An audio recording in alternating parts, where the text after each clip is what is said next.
Good evening, subscribers and viewers. இன்னைக்கு நாம Physics 12th Chapter 1 Electrostaticsல உள்ள Example 1.6 சம்ம சால்வ் பண்ண போறோம்.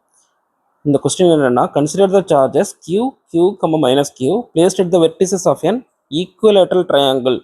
What is the force on each charge? இது equilateral triangle, மூணு charges Q, Q and minus Q verticesல வச்சிருக்காங்க.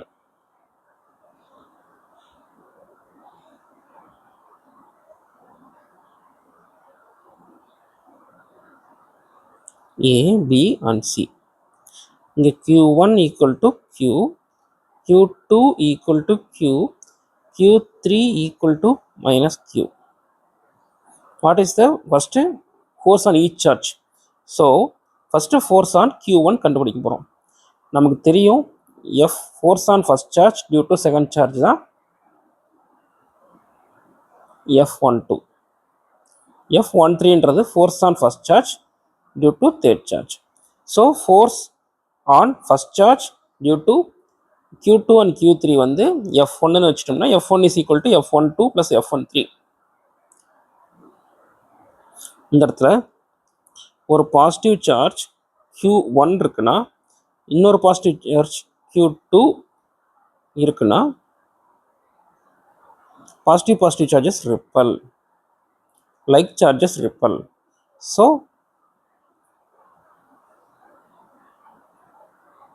அதே ஒரு பாசிட்டிவ் சார்ஜ் ஒரு negative charge Q1 Q2னா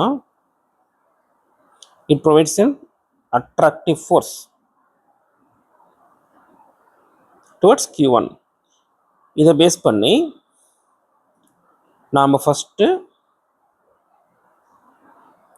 force acting on the first charge due to second charge and third charge கண்டுபிடிக்க போகிறோம். Force acting on the Q1 due to Q2. Q2 வந்து plus, இன்னொன்று plus. So Q2 வந்து positive, Q1ம் positive. So repel. Force acting on the first charge due to second charge. Repel. So F12 is along BA outward away from B. அதே force acting on the first charge due to third charge. One positive, one negative. So attractive force. So F force acting on the first charge due to third charge வந்து ஒரு attractive force along AC. So இப்போ நம்ம F12 F13 பார்க்க போகிறோம்.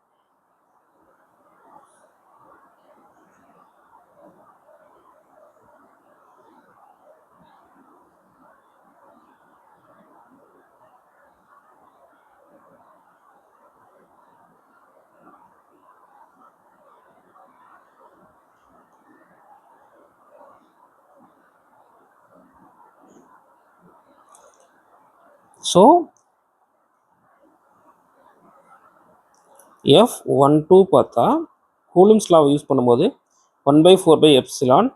நம்ம direction தனியாக எழுதிக்கிறதுனால இங்கே வந்து சயின்ஸ் தேவையில்லை. ஒன்று Q, இன்னொன்று Q ஆர் ஸ்கொயர். F12 வந்து along BA.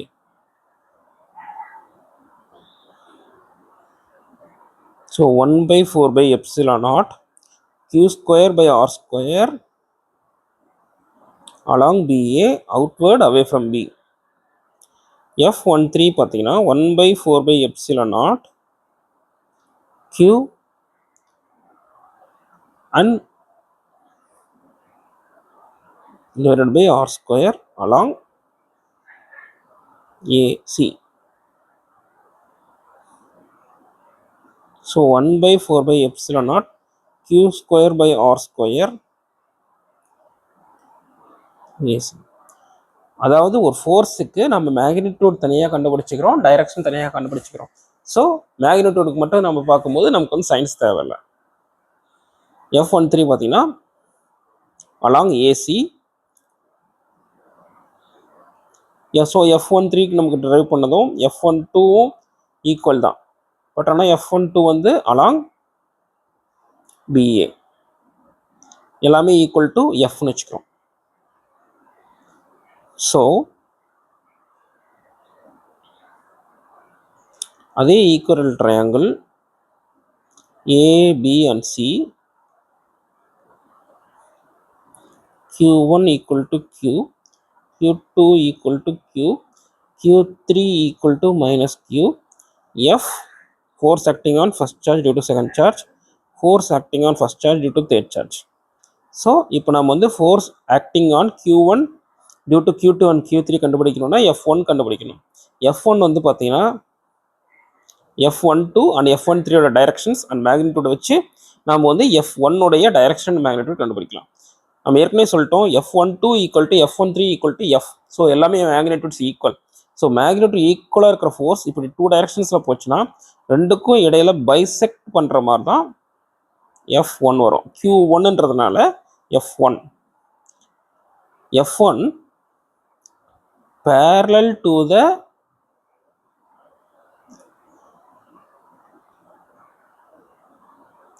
direction of BC. இது டைரக்ஷன். மேக்னிடியூட் எப்படி கண்டுபிடிக்கலாம்?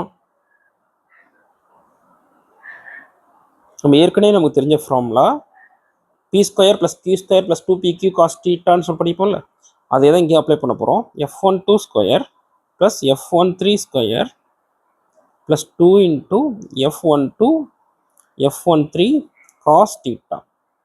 இந்த θனா என்ன? Angle between F12 and F13. So இந்த θ வேணும். இது ஈக்குவலேட்டர் ட்ரையாங்கிள்னால எல்லா இன்டர்னல் ஆங்கிள்ஸோடைய வேல்யூவும் 60 டிகிரி. இது ஒரு 60 டிகிரி, இது ஒரு 60 டிகிரி, இது ஒரு 60 degree. Sum of all the internal angles of any triangle is 180 degree. Equilateral ட்ரையாங்கிள்னால எல்லாமே 60 டிகிரி. ஒரு லைன்னா 180 டிகிரி தான் வரும். ஸோ இது 60 டிகிரினா θ வந்து 180 - 60 120. ஸோ எல்லாமே அப்ளை பண்ணுறோம். F12 equal to F13 equal to F. θ வந்து 120 degree. So F² + F² + 2 × F × F cos 120 degree. So 2F² + 2F² × -1/2. So இது கேன்சல் பண்ணிட்டோம்னா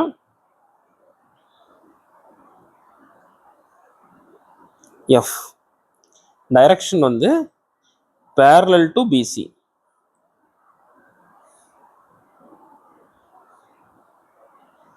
So force acting on the first charge is equal to F parallel to BC. So இப்போ நம்ம force acting on the second charge பார்க்க போறோம்.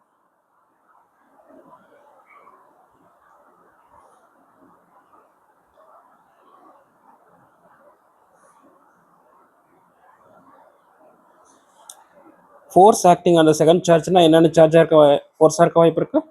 F21 and F23. Force acting on the second charge due to first charge வந்து F21. Force acting on the second charge due to third charge வந்து F23. So இது ரெண்டையும் நம்ம plus பண்ணோம்னா நமக்கு வந்து F2 கிடைச்சிரும். Force acting on the Q2 due to Q1 ரெண்டுமே பாசிட்டிவ் சார்ஜ்ன்றதுனால ரிப்பல்சிவ் ஃபோர்ஸ் இங்கே F21 along AB outwards away from A. So F21. அதே force acting on the second charge due to third charge ரெண்டுமே unlike chargesனா attract. So F23. இதுவும் θ 60 டிகிரின்றதுனால இங்கேயும் θ equal to 120 degree. So F23 F21 இது ரெண்டுக்கும் இடையில ரெண்டுமே equal மேக்னிடியூட்ன்றதுனால இது ரெண்டுக்கும் இடையில உள்ள resultant vector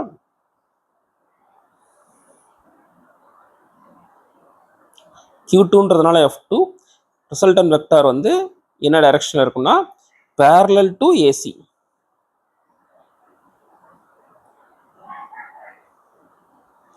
resultant vector direction தெரிஞ்சிச்சு. மேக்னிடியூட் பார்த்தீங்கன்னா இங்கே வந்து F21 and F23. So F21 square plus F23 square plus 2 into F21 into F23 cos theta. F21 equal to F23 equal to எல்லாமே F தான். ஏன்னா எல்லாமே சார்ஜஸ் வந்து சேம் தான், டிஸ்டன்ஸும் சேம் தான், ஏன்னா ஈக்குவலேட்டரல் ட்ரையாங்கிள்ன்றதுனால. So F square plus F square plus 2F square cos 120 டிகிரினா root of 2F square plus 2F square into minus 1/2. So cancel பண்ணிட்டோம்னா 2F square minus F square na F square equal to F. So force acting on the second charge Q2 is equal to F. It's parallel to AC. Third charge மேல due to first charge and third charge next video பார்க்கலாம், part 2 பார்க்கலாம்.